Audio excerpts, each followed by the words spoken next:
construction worker lost his life after he was buried due to a landslide at Halflong in Assam's Dima, Hasao district. However, it has been alleged that the construction carried out was unauthorized, following which authorities have decided to probe the matter. The incident took place at Kana Basti near Vivekananda School in Haflong. The deceased has been identified as Ala Uddin, hailing from Karimganj in Assam.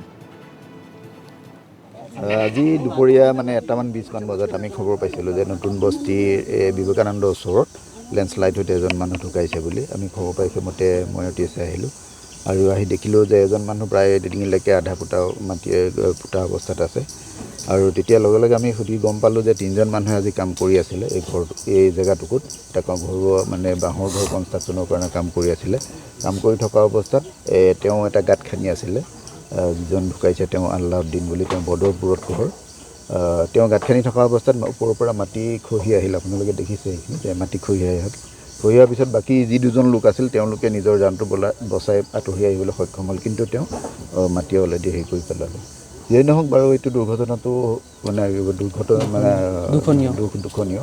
আৰু খবৰ পাই আমাৰ মাননীয় DC মহোদয়ে আহিছে আহি পেলাই DC মহোদয়ে কৈছে এইটো হয়তো